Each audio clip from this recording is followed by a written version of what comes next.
All righty. Well, hello and welcome everyone. I'm Katie Devaney, the Adult Learning Manager for the Jacksonville Public Library. And I thank you all for joining us for Lit Chat with Tim Barton, The American Story, The Beginnings. Tim is the president of WallBuilders, a national pro-family organization that presents America's forgotten history and heroes with an emphasis on our religious, moral, and constitutional heritage. WallBuilders has been recognized from coast to coast for its work in education, history, law, and public policy, integrating the elements of biblical faith and morality throughout all aspects of American life and culture. Tim's ability to tell the story of America's past while helping audiences understand how that connects to the present and what steps should be taken for the future has inspired audiences nationwide. Our interviewer this evening is Keisha King. Keisha is the founder of King Consulting, a political and corporate marketing firm. She is a contributing columnist at the Western Journal, a speaker on local political affairs in the Jacksonville, Florida, and surrounding areas, and was one of the recipients of the 2021 GOP Rising Stars Award. So welcome, Keisha and Tim. Thank you so much. Yeah. Thank you. Yeah. Before we get started, though, let me go over a few viewing items for everyone. It's best to watch this program in speaker view. So if you know where the little icons are on your screen, you want the one that has the big box with little boxes over top of it. That's the view you want to be in, the speaker view. Remember to put any questions you have into the chat box because the last 20 minutes are for questions from you, the audience, for Tim. So make sure you put in any questions you have. And we are going to ask you right now, though, to put your first name that you're registered with into the chat box so we can make sure that we get you marked down as attending this evening. And that way you'll get to thank you email tomorrow with some really good information in it. Okay, so without any further ado, I'm going to turn this over to Tim and Keisha. Wow, well, thank you so much. I am so excited to be having this conversation with Mr. Barton, Mr. Tim, talking about the American story, the beginnings. If I may, I just want to start with reading this. When I read the synopsis of the book, it really moved me and I had to go back and I think I've read it at least 5 times. So if I can just share this with everyone, I think it's very powerful. It says, America is unique. No other nation in the world has experienced the widespread levels of stability, individual prosperity, and personal freedoms that have defined this nation.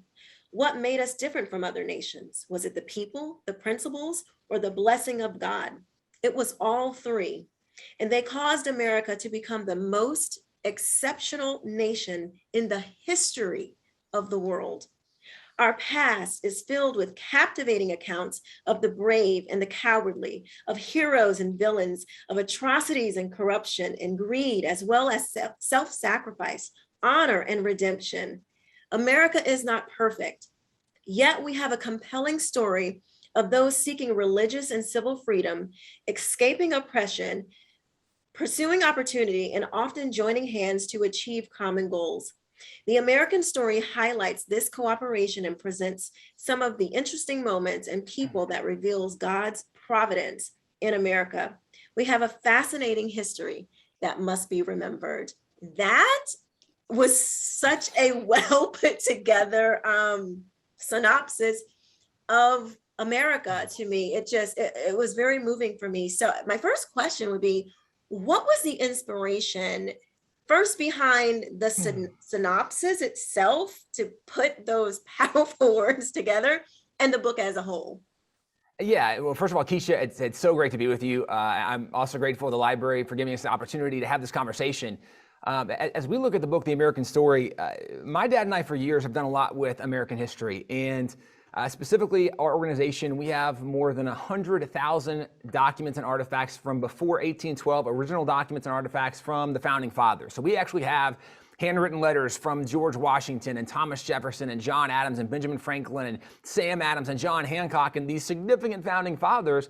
And so we've been able to study history on a different level than what most people would study history as, right? Where a lot of people want to know something, they look it up on Wikipedia, and they just see whatever's on Wikipedia, and they go, okay, that's what it is. We're able to go back to original documents and see what these guys actually wrote, what they said. We have some of their journals, we have their writings. And so we go through their writings firsthand accounts. And what we see so often in modern culture, which is actually part of the impetus that led to the book, is you have people that kind of want to swing the pendulum to one side or the other, right? Either that America was the best and always the best and never made mistakes, or that America is the worst. It's always been the worst and all we've done was wrong. And the reality is the truth is somewhere in the middle, because it's like people. People aren't perfect. People make mistakes, and some people tend to do more good in their life. Some people tend to do more bad in their life, but you have to learn their story to learn what it was they really did or didn't do. So the thought was, we just want to help represent some of the story of America. And we are people of faith. We are Christians. And so we do believe there's a God. And one of the things that we think is true is that if you open your eyes and look around, there are some things that happen in life that don't make sense on any level whatsoever.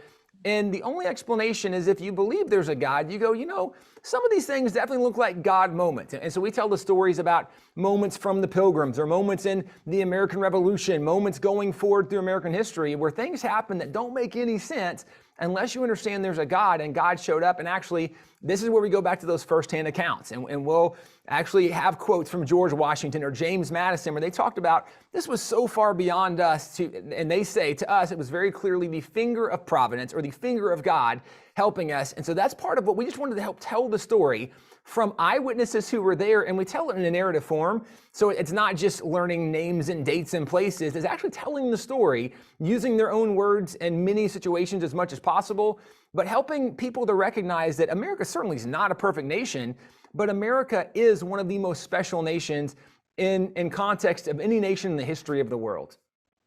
That is so true, because America, just like everywhere else, is filled with human beings, and human beings have good moments and bad moments. So, it's only fitting that our country shows the same thing, that we have good moments and not so good and bad moments.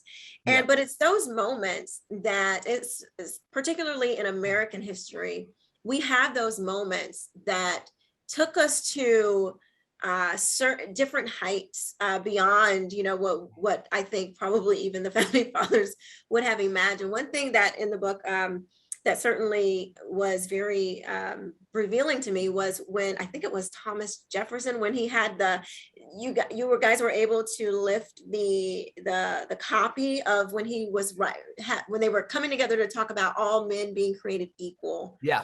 Can you talk about that and just tell the viewers about that? This is good, y'all. Just listen. Yeah. So actually, in the next room is where our library really is, and that's where most of our collection is, and the volumes are. We have a display area that people come in, and we give tours where they can come and see some of this history. But one of the things we have are the writings of Jefferson. And when Jefferson died in 1826. There was a group of people who started collecting Jefferson's writings. In 1828, they had a compilation of Jefferson's writings. And in that compilation of 1828, they had the original draft of the Declaration of Independence. And from that original draft, they were so impressed with it that they wanted to make copies to put in the writings of Jefferson's writings they were compiling. So they did what was known as an ink lift. And I'm saying that it's essentially what we would know it as. They took a document, they put it on top of the original draft, they put a chemical on top of the document, and they literally lifted ink off of the original document, which is a terrible way to do it, but their technology back then is what they did. So from that copy, they then made copies to put in those early editions of Jefferson's writings. And that was 1829 is when they made all those copies. So we actually have 2 of those early copies of the 1829 copy of Jefferson's original draft of the Declaration of Independence. And what's really interesting about this, and actually you can look up, everybody watching and listening, you can look up online and you can look for Jefferson's original draft of the Declaration. What's super fascinating about Jefferson is a lot of people think that they know him very well. And one of the challenges with history, especially for people that teach history, is you want to condense history down to a bite-sizable, understandable explanation, so that when you talk about the Civil War, when you talk about the American Revolution, when you talk about World War I or World War II, when you talk about FDR, when you talk about Harry Truman, when you talk, right, whoever it is you're talking about, you want to condense information down enough that you can give an explanation of the story of the individual that people can hang on to and remember. The problem is there's a lot of complexity to people and to stories, and sometimes we oversimplify the story, and in oversimplifying it, we lose a lot of context that matters. One of the things that a lot of people don't recognize is Jefferson actually, even though he in fact himself was a slave owner, he was one of the early advocates against slavery and the slave trade, which seems very contradictory to people. Jefferson was a little bit of an enigma at times with the life he lived, but here's what becomes interesting in the original draft of the Declaration. In his original draft, and if for those of us who remember the Declaration, there's maybe phrases we remember from it, like taxation without representation. There's 27 grievances in the Declaration, but in his original draft, there actually were more grievances. And Jefferson was one of 5 guys put in charge of drafting the Declaration, but Jefferson was a primary author. And so in this original copy, in his own handwriting, you can go through and see what he wrote and what his ideas were. The longest grievance in that original draft of the Declaration was a grievance against the slave trade. And what he pointed out is that there were multiple states in the colonies that had tried to end the slave trade in America, and the king had vetoed all of those laws. What we know historically is there was at least 4 colonies that we've identified that actually passed laws against slavery or against specifically the slave trade. And in 1774, the king vetoed all of those laws. And so Jefferson, in this original draft of the Declaration, he says, explaining what was happening in the slave trade, he says that this king and his opprobrium powers has gone into this distant land and taken people that have never offended him, and he's captured them and put them in chains and put them on a ship where they suffer and face death to get across the ocean to this new place. And he's explaining the slave trade. But one of the most fascinating things is he says this king is determined to keep open a market where men are bought and sold. But when he writes the word men, he writes it in full caps locks, capital M, capital E, capital N.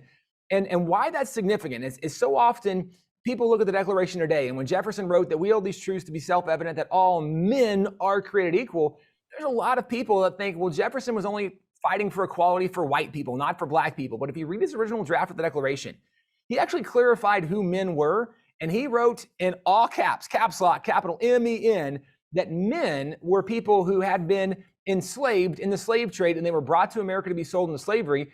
He says that we need to end the slave trade in America. Now, what's really interesting about this, when Jefferson finishes the Declaration, and other guys who were in that Committee of 5, you had John Adams, and you had Benjamin Franklin, and you had Sherman, and you had Livingston, when they go and present the Declaration to the Continental Congress, the Congress is in debating on what they're going to do. And John Hancock said that they would only keep in the Declaration what everybody unanimously agreed to. John Hancock explained, if there's things that people disagree with, then the king could come in and he could pick us apart by our own local separate interest. So we have to make sure everything in the Declaration is unanimous. Jefferson wrote that when they got to the grievance against the slave trade and really slavery, he said that there were 2 colonies or 2 states that did not support that grievance. And it was the states of Georgia and South Carolina. And they explained that to this point, we haven't tried to end slavery or the slave trade. So that's not a grievance we have with the king. We don't think that needs to be included. And so that grievance was removed from that original declaration. It's also worth noting that 11 of the 13 colonies actually agreed with that grievance being in there. There was only 2 that were against it. And this is something that when you go back and when you start studying history, it's easy to look back at history and think we have a really good understanding of people, or maybe even their motivations, and go, well, we know Jefferson was racist and Jefferson had slaves. And it's easy to try to simplify someone and put them in a box, but the box isn't always the most accurate. And that's where we try to go back and tell the full story. And the full story is, in Jefferson's life, he had some really great moments. He had some really bad moments, because that's what most people have in their life. Most people have some really great moments and some really bad moments, but we also try to give context in the book to what was happening in the world, and the fact that when Jefferson is advocating for this in the Declaration, this literally is the first time in any governing document that anybody has ever made the statement that all men are created equal, with Jefferson even defining men to include black men, which, of course, at that point, for white Europeans and really for white people in general, like that was not a general government position. Thomas Jefferson takes the first step in that position. This is why people like Frederick Douglass, when they're fighting for the end of slavery and they're fighting the abolition movement, Frederick Douglass praised Thomas Jefferson, saying he was the very first person to ever acknowledge that the black and white man were equal when he wrote that in the Declaration. But again, this is context that when you start to study history, you realize a lot of times there's just more to the story than what we're hearing around us in conversations today. So that's part of what we try to do is go back and just tell the whole story. And in the story, right, you have good moments, you have bad moments, you have heroes, you have villains. And we're not trying to whitewash things of American history. We're just trying to point out there's a different aspect to most of the story than what we've been hearing today. And that's why that particular story is so compelling to me, because right now, currently in our country, we have this divide, of who America is, what are we, how did we begin, and all of these types of things. And people are starting to kind of create their own sort of ideas of Sure. history. And it's unfortunate because most of the time it's only focused on not our bad moments. And it's almost like we've never done anything good. But this book certainly tells a totally different story, where we get to really go deeper into who these men were that were helping to make America what it is. And it's just, that was really, it was just really revealing for me in particular. That was one of the things that really grabbed my attention. I love that story. Well, good. Yeah, I really did, because I had no idea, I had no idea. And I think it's so important, especially for children, to know, to be able to see the good and the, just humanity, to see like, this is how people can be. This is the real, this is a real deal. People a lot of times like to just kind of, put 200 years of history into like you said, like into this little box, but it's so complex, you just can't do that. So, Casey, if I can add one thing too. So one of the things that's important to know about this too is in this book, The American Story, in the back of it, we have more than 1,000 footnotes. Because one of the things that we encourage people is, don't take our word for what we're saying, right? Look at the claims we're making, but then we're actually quoting the original documents. We're telling the story from firsthand accounts from their own journal. And so we encourage people, don't take our word for it. Go look it up for yourself.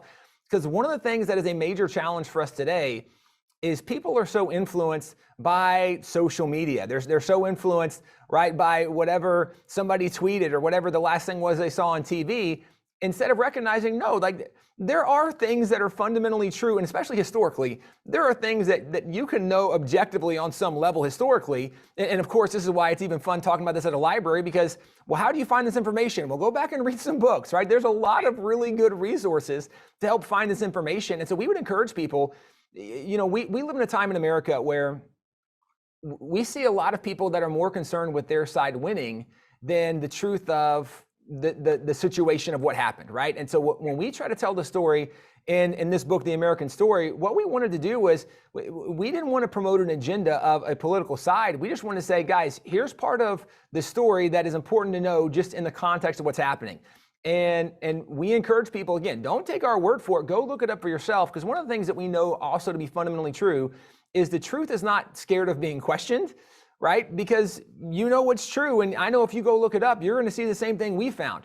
What generally you see is that people who are not always telling the truth, they don't like to be questioned, because questions might expose their inaccuracies or their fallacies or the lies they're telling.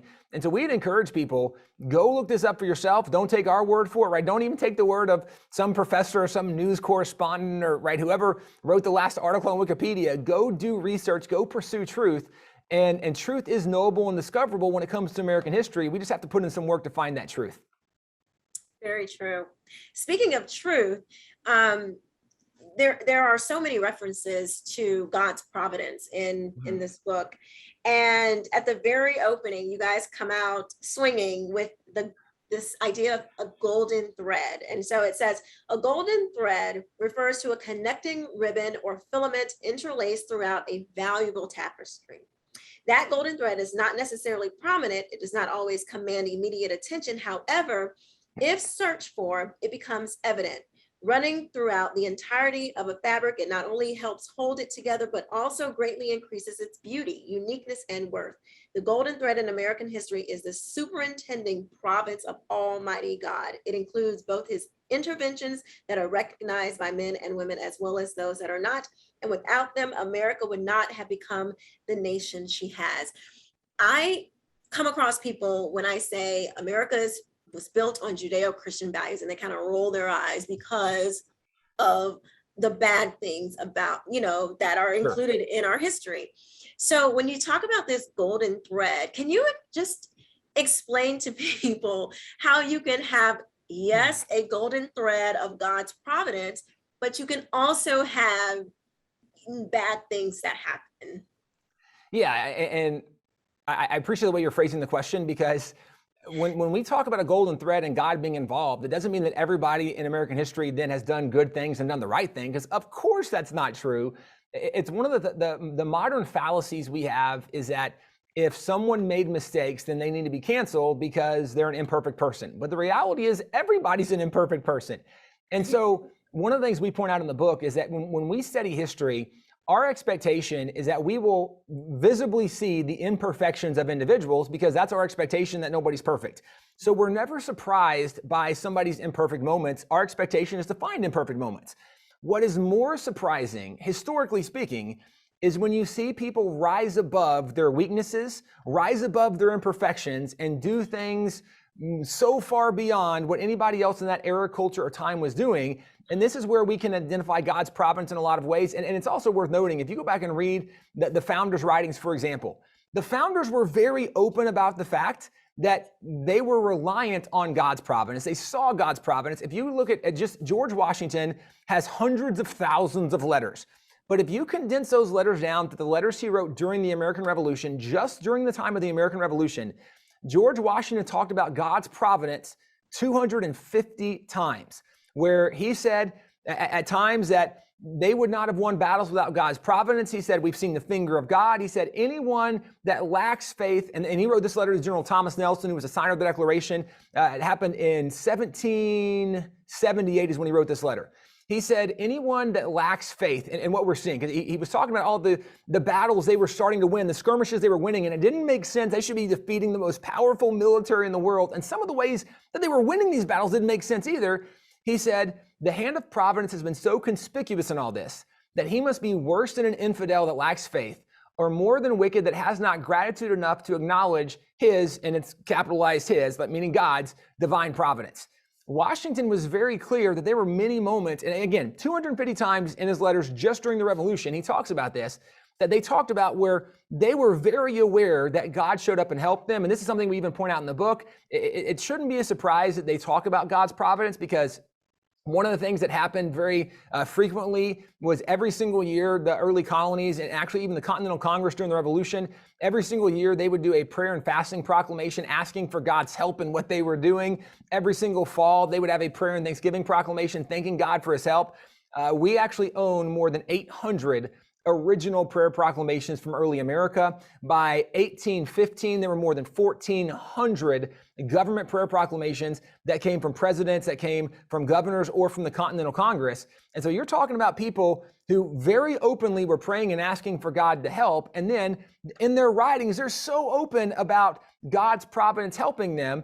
And this is why for us, it's easy to point back and say, if you don't believe in God, a lot of stuff that happens, it might seem a little boring to you. It might not even make sense to you, or you might miss some of the big perspective of even what some of the founding fathers talked about, where they said, right, this is what we've seen. In fact, let me read just one portion of the book I think is a really fun example. It's the Battle of Long Island.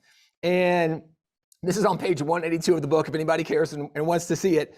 But this is dealing with, this is 1776, the war is kicking off, it's underway. And let me just give a little context as we go. It says, throughout the war, Americans witnessed many direct miracles, the golden thread, which helped secure the eventual war.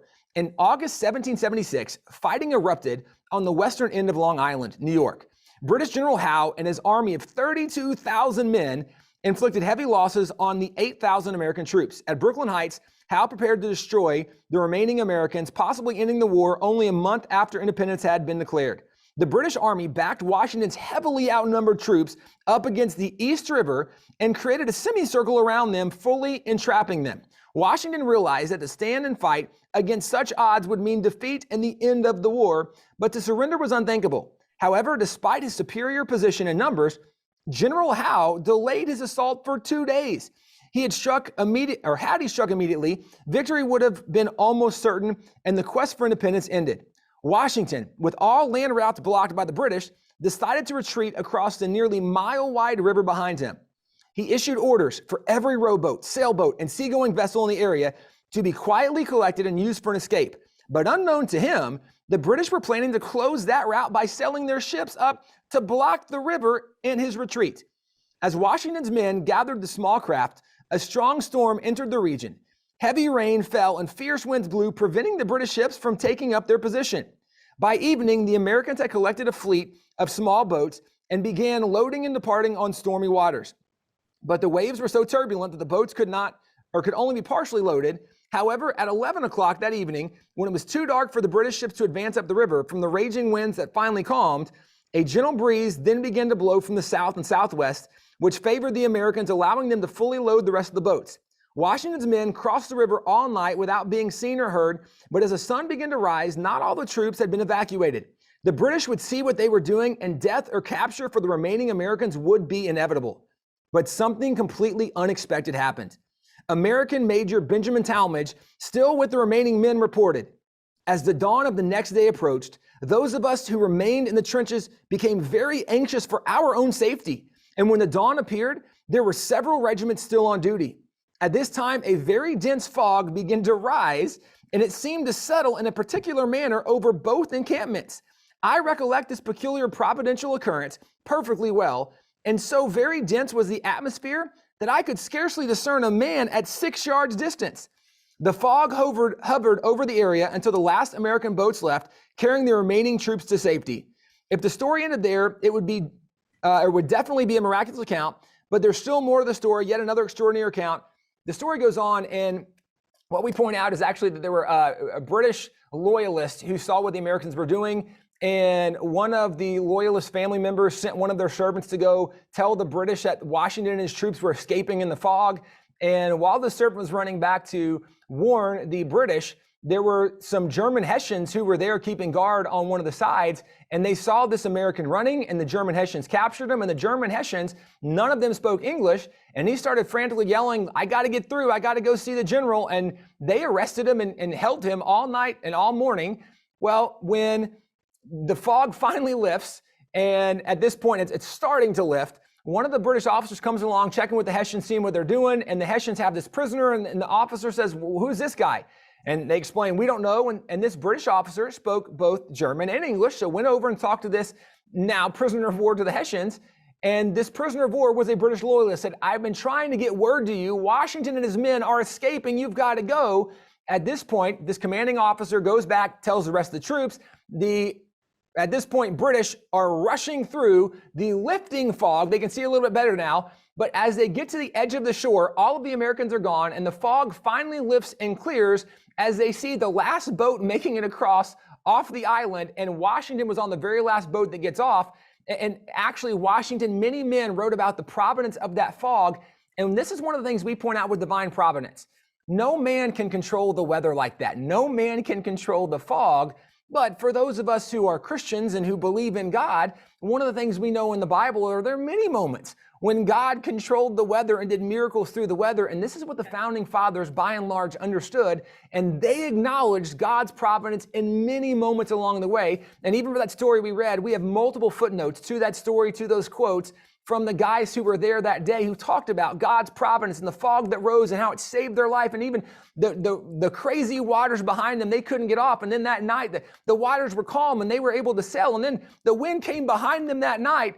There's just too many moments like this in American history that if you don't know God, you wouldn't understand the significance of what was going on. But because we recognize there is a God, then we can go, God was doing a miracle on behalf of these people. And this is part of where we talk about the golden thread, where it's very clear at moments in American history that God showed up to help America in multiple areas. And this is just one of them from the American Revolution. Wow, that is incredible, because, the Bible, itself is filled with, like you said, so many stories like that, where God uses different things. A ram in a bush, Right.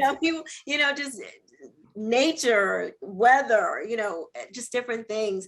And just really quickly, because we got to get to questions, but we've also seen where there have been these, I guess it's just a continuation of that. It's just, it is so, when you see it throughout history, it really does kind of, because people will say, well, that doesn't necessarily mean that they were Judeo-Christians. Maybe they were Sure. just like, I don't know, they just believed in some God. But I mean, this doesn't sound like the Buddhist God or, some Right. some other God, or, whatever. So I don't know. It's so similar to how the Bible, explains different stories and stuff like that. So that is very, it's just so interesting. I love it. So we do have one question already. This is from Gary. It says, it would be great to hear Tim Barton's response to the question, how his book compares to The Light and the Glory by Peter Marshall Jr. Of special interest is the examples both writers give to events demonstrating the providence of God. Sure. So, and first of all, by the way, for everybody else watching, if you want to ask questions, remember, you can post those in the chat box and we'll try to get to them as we go.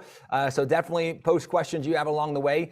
So the question related to Peter Marshall's book, there are some similar stories to it. One of the big differences is when Peter Marshall, for example, wrote his book, you're not going to find a lot of footnotes in his book. He was telling the story, but he wasn't able to fully document the story. And even at that time, maybe that wasn't as important of a thing academically to do for him, was to document those stories. One of the things that we try to do, and we're very thorough at doing this, is we try to point people back to the original sources where this isn't us suggesting these moments. Literally, we have things like, okay, so Major Talmage we just talked about. Well, that Talmage, that's one of the aspiring leaders, right? That's a pretty famous name from the Revolution. And we have words from him, letters from him talking about that moment there at Brooklyn Heights, this Battle of Long Island where the fog comes and just they're all saved. We have multiple guys writing about that. So one of the big differences from our book to that book is that we try to document a lot of this so that if people are skeptical and they're like, I'm not really sure about this, well, you don't need to take our word for it. Go look up and go find those actual letters, which we have documented in those footnotes that you can go and read, and you can see what they actually said. And one of the things I would encourage is if people spent more time going back to the original sources, what they would discover is there's a lot more evidence and information for the things that we are suggesting. There's a lot more to be found than what we've presented in the book. We try to put the book in a story form that flows well, that gives lots of information and facts along the way, lots of footnotes and documentation, but not something that's overwhelming. I think most chapters are just 2 or 3 pages. So we wanted to make it an easy read, something that's not overwhelming for most people to do, and yet that tells the story and tells it in a documented fashion. So I really appreciate the question. I think there will be some similarities. And if you like The Light and the Glory, I think you'll love The American Story. One of the differences is now, if you had conversations with people and you were telling stories about Christopher Columbus or about the Pilgrims or about George Washington or Abraham Lincoln, and you were telling them about some of these moments where they said something or they did something or divine providence, people might say, well, how do you know that's true? From The Light and the Glory, you probably couldn't defend that as well. From our book, it has all of the documentation, all the footnotes and sources that you can say, well, it's actually from this letter he wrote to this person. And so it's a little bit better of a tool to have some of those conversations in a modern culture. Awesome. This actually is a great segue to the next question from Blake. He asked if you could talk about the importance of research based on primary sources versus secondary sources. Absolutely. And that's a really good question. So one of the things that is very common today is a lot of authors, when they're going to write about, for example, American history, one of the things they do is they will cite a lot of other professors, and it's kind of an academic referral. And you trust that if there's a PhD, if there's a professor who wrote a book about somebody, you trust that professor did his research and knows really well what they're talking about. And so what happens in a lot of academic circles is professors spend more time quoting other professors than they do quoting original documents. And what you then are relying on is that the original professor they're quoting actually did their due diligence and research, which isn't always the case. And this is why we encourage people not to just rely on the opinion of a professor, right, or some expert, so to speak. This is where we want to make sure that we do due diligence and go back and look it up. And that doesn't mean the experts are always wrong. It doesn't mean that this professor didn't have good insider perspective, but it does mean we want to confirm what we are getting. We just know we live in a world and a culture where at this point, one of the great blessings and benefits of things like social media is everybody now has a voice. One of the challenges is now everybody has a voice. And so being able to filter out, well, how do we know that's true? This is where primary documents become very important. So if If, for example, you're reading a book from a professor who talks about founding fathers, who talks about American history, and they're not giving you the sources, they're not giving you the quotes, they're giving you generalized statements, they're giving you generalized references about all the founding fathers were racist, they all were irreligious, they all were, if they're giving you a generalized statement, that's almost always going to go the wrong direction, because there's always exceptions to the rule. And when they say, well, we know Thomas Jefferson was racist, or we know George Washington was this, if they're going to make strong statements, they need to have the defense of that statement. And too often, a lot of these modern academic perspectives don't have those notes to primary sources, those references to primary sources that you even can verify what they are saying. I've read some books in the last couple of years by professors that were some of the most frustrating reads in my life, because they were making some very bold claims about American history, and oftentimes in a very negative sense. And I thought, well, I want to know if this is true or not. And the claims they were making, they didn't give you any indication of where to go find the information to support the claims they were making. This is where there's a level of frustration, but also it's where we need to be smart enough to know that regardless of who says what, which is I'm even telling you now, don't take my word for it, go look it up. This is where one of the great benefits, even right as we're doing this on a library channel, one of the great benefits of having access to a library is it's a place you can go do research. It's a place you can go and study and read and learn. But as you're doing it, make sure that the entirety of your study is not based on a modern book. Make sure if you want to study about the Constitution was written in 1787, ratified in 1789, which means you need to read books from back in the 1700s and early 1800s, because that's the closest around the Constitution. If you want to know about the Constitution and you're only reading books from 1990 or from 2010, it's probably not going to give you the best perspective on what was going on, unless those modern books have a lot of references to primary sources that take you back in history. So this is where knowing those primary sources or studying those primary sources can become very important.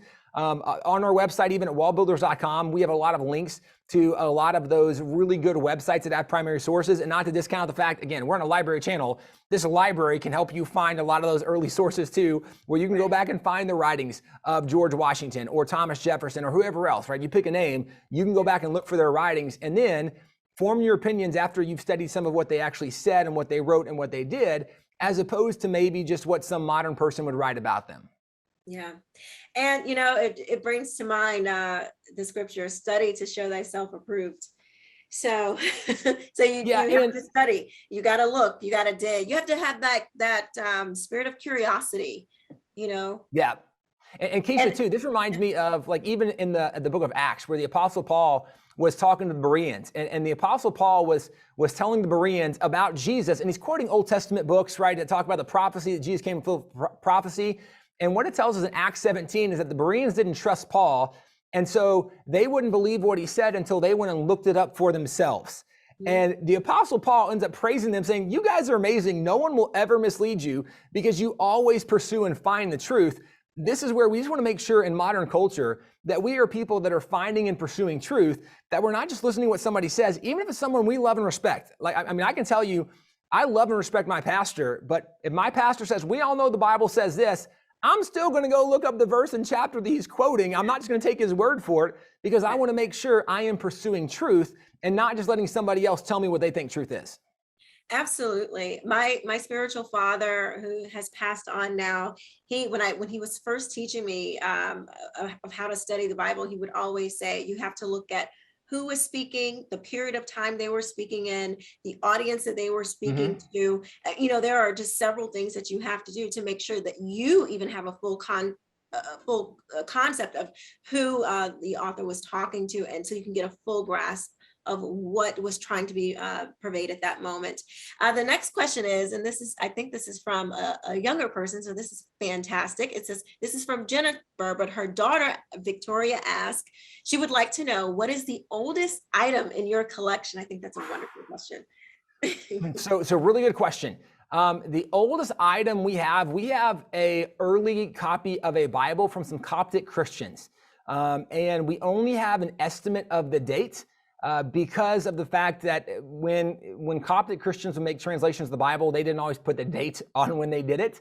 So our best guess is it's back in kind of the medieval era, generally speaking. Now, as far as things we have We actually have, for example, like Geneva Bibles from the 1500s. So we have some things from the Pilgrims, actually, when they came to America. We have stuff from Jamestown. We have a document from, go back to Christopher Columbus. He was an Italian guy who sailed for the Spanish flag for King Ferdinand and Isabella. We have a document from Ferdinand and Isabella from 1493.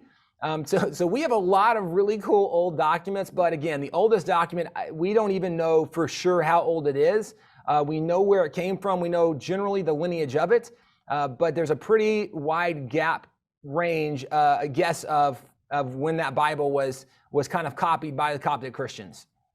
So I have a question. This is my own question. It's not in the chat, but how do you collect, like, are these things donated to you? Like, how do you guys find these documents? How do you find these artifacts? Really great question. So we started off back in the 1980s before there was even internet. And my dad started our organization, WallBuilders, and WallBuilders, the name comes from the Bible book of Nehemiah. Nehemiah was an Israelite who was part of the Babylonian captivity. And Nehemiah was the guy who looked at Jerusalem and saw the walls of Jerusalem torn down and said, man, I want to go rebuild those walls. And God used Nehemiah to rebuild the walls of Jerusalem. Back in the 1980s, my dad really felt like God gave him kind of the call of Nehemiah, looking at America, seeing how America was dealing with a lot of moral issues and even constitutional issues, even back in the 80s. And my dad felt like he needed to help restore the religious, the moral, the constitutional heritage of the nation. And that led him down a very unique path. We can talk about a lot of God's providence, but when we started collecting things from early America, we started off in the early 1990s, and we would go to old antique, antiquarian, and used bookstores. And back then, a lot of people didn't really know who the founding fathers were. I mean, there wasn't like a Google that you can look up, and we know there's 56 guys who signed the Declaration. Most people can't name more than 3 or 4 people that signed the Declaration, even though there's 56 of them. There were 55 founding fathers that wrote the Constitution. 39 of them signed it. Most people don't know who they were. Well, we started learning who all of these guys were. We started learning their stories. And so we would go to these old stores looking for artifacts, looking for items. And back then, a lot of people just didn't know who they were, and they didn't care very much about them. For example, if I said, who's Button Gwinnett? Most people would think I'm making up the name Button Gwinnett. Nope. Button Gwinnett's actually a signer of the Declaration, but this is the point, is that most people don't know who they are. And so when we started collecting, we were collecting things that a lot of people didn't know or care about. We were actually going physically in person to these bookstores. And back then we were traveling and doing a lot of speaking. My dad was. And so we were in a 15-passenger van driving all over America when he would go and talk and just explain some of the history we were finding, some of the books we were finding. And so then when you have the internet come out, you then have different auction houses that are out. And so now there's a lot of auction houses. We have a large enough collection, and we've been in this American history kind of collection long enough that a lot of auction houses and even the leaders of these houses know us. And so they'll contact us when they have cool artifacts and items. We have had some very cool donations given to us over the years. And so at this point, we collect in lots of different ways. But the vast majority of our collection we have bought over the years. And now most of the things we buy from different auction houses. And those auction houses, they'll have authenticators where there's people that go through and verify, yes, this is in fact a letter from Benjamin Franklin or John Adams or whoever it is. And also it's kind of fun. We've been studying these guys in their own handwriting for long enough that generally speaking, like you could show me a letter from one of the major founding fathers and I could tell you whose handwriting it was. And for some of them, we even can tell you generally the years they wrote it because their handwriting changed as they got older.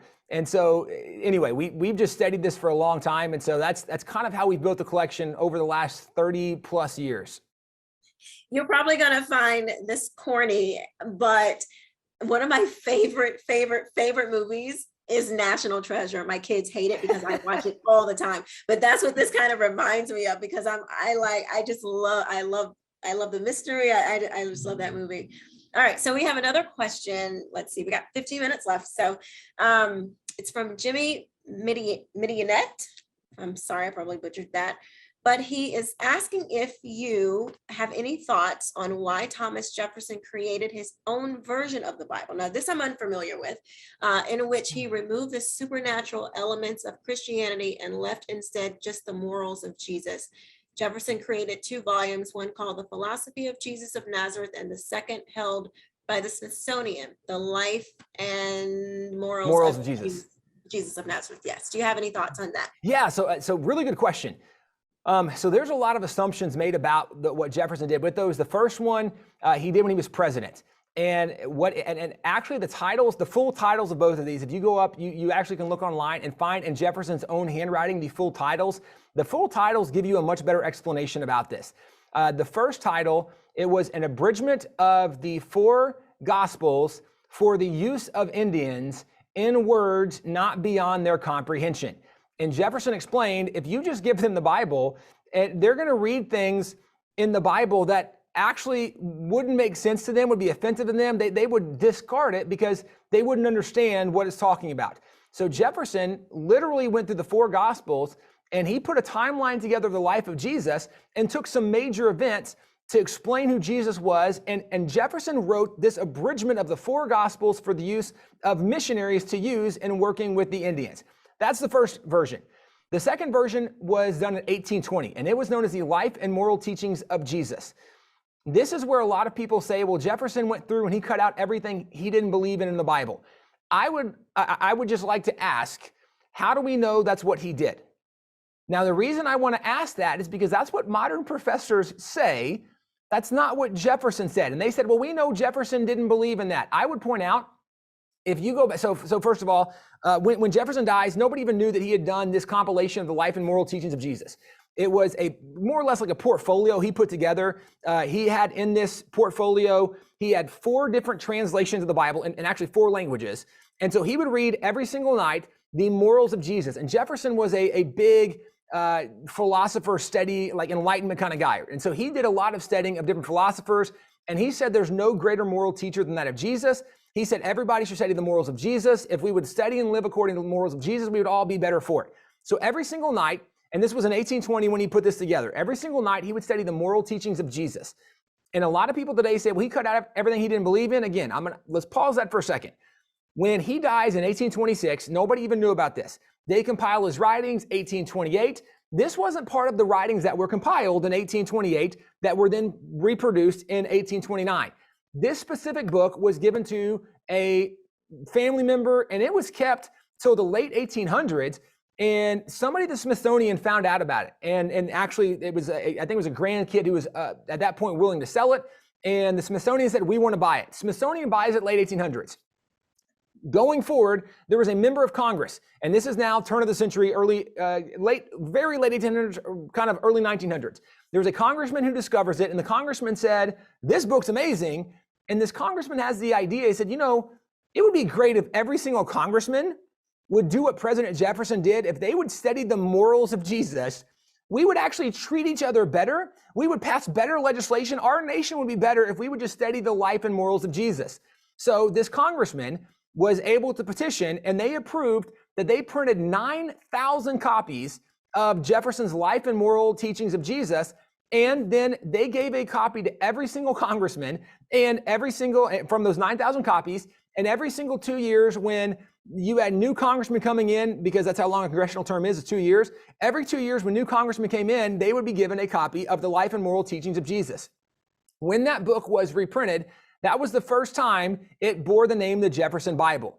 And on the outside, it says the Jefferson Bible, but the inside, it actually has in Jefferson's own handwriting, the life and moral teachings of Jesus. What's interesting about this is the modern translations of this. One of the guys who is a historian, and he was able to go back and do research from this. We don't actually have the original portfolio that's visible anymore, that you can do research on anymore, but they do have some of the early Bibles that Jefferson used in creating this Jefferson Bible, quote unquote. And from that, what's interesting is that Jefferson in his own handwriting, he listed, I think it was 81 different passages that he was going to include in what he did in this life and moral teachings. And again, we don't have what he actually did include in it, but we have is the verses he said he was going to include in it. One of the guys, the modern historians who's actually worked to help do a modern reprint of the Jefferson Bible, there were several verses that Jefferson said he was going to include in it that this modern professor said, we're not going to include those verses because we don't think Jefferson would have actually included those because they included supernatural things, and we know Jefferson did not believe in the supernatural. Here's why this is very interesting. Because again, you have modern professors asserting a belief and putting it on somebody that there's no doubt if you study Jefferson's writings, especially toward the end of his life, the last 8 or 10 years of his life, Jefferson definitely said some things that were very negative against specific doctrines of Christianity. There were some things in Christianity he thought were dumb and didn't make sense. 100% that's true. Don't deny that at all. There were definitely things he didn't like about Christianity. However, to then assert that there were certain things that he wrote he was going to include in this book that you're saying now, well, we know Jefferson didn't include, so when we do the new translation, we won't include those verses. Now you are like some psychosemantic babble that you're going back and saying, well, we think we know better than Jefferson what he would include, even though he said he did, we're not going to.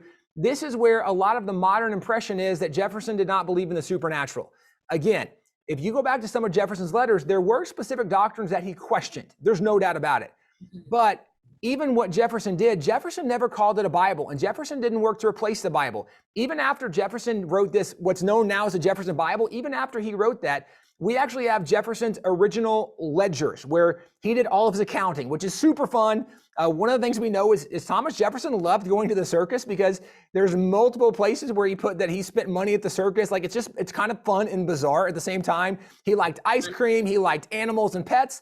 One of the things that was very consistent in his ledgers, every single year, he would give large sums to Bible societies who would publish the Bible and distribute the Bible to Americans. Now, the reason this matters is Jefferson, lots of occasions, worked with pastors, worked with Bible societies, even after he wrote this so-called Bible, which I would question. He never called it a Bible, so I don't think we should call it a Bible. He didn't call it a Bible, but I understand for semantics, people today call it a Bible. Even after he wrote that book, he still was funding Bible societies that produced the full Bible in its entirety. So you have to look in the full context of what's going on. Go back and just go read those. And again, I think it's 81 verses or 81 passages that Jefferson included, and you can find that online. You can see it in his own handwriting. Go read those 81 passages and look and see the fact it talks about heaven and hell, talks about miracles, talks about angels and demons in those passages. Well, that's what Jefferson said he included in this portfolio that he studied every single night. If we just went back and started studying original sources, we would come to some different conclusions than what a lot of modern historians say. And the conclusion wouldn't be that Jefferson was this amazing Christian, because that's not what I'm arguing at all. I'm not arguing Jefferson was a Christian. Jefferson was one of I think, several founding fathers that would fall in the category that they totally believed in God. And actually, for much of Jefferson's life, he did consider himself an Orthodox Christian. Later in life, you certainly could question his orthodoxy, because I don't think it was there anymore. But there was no doubt he wasn't an atheist, agnostic, or deist. He might not have been a Christian, but he doesn't fit in this secular anti-Christian category, because that's not who he was. That's very interesting. And I think a lot of times, we take one piece of something that we hear or that we read about a person or about a subject matter, and then we kind of sum people up or sum that theory up or that thought up into kind of what we gather from that, our own interpretation, and not necessarily what the writer or the author, may have intended. And it takes those hard core digging into the history of it, to really figure out, okay, where did this person stand and what really happened? It's kind of like, again, that whole thing of we're complex. The history is complex. Human beings are complex, and trying to put it into this neat box, it's just not really able to do. And you make mistakes that way, Right. You certainly do. Let's see. We have a question this is from Deborah. She wants to know, this is a really good question, I think. How do you feel about the current attempts to rewrite our history? What do you think about rewriting history? Yeah, so knowing we only have like 2 or 3 minutes left, I'm going to try to answer with brevity. This is the reason why in the American story, we have 1,000 footnotes in the back. One of the things that we think is good is where we are right now is people are all of a sudden starting to care on some level about history again. That's great. We should go back and learn the story. And the reason history matters is because there's a lot of lessons you can learn from history. In life, you learn lessons 2 ways. You learn from other people's experiences, or you learn from your own experiences.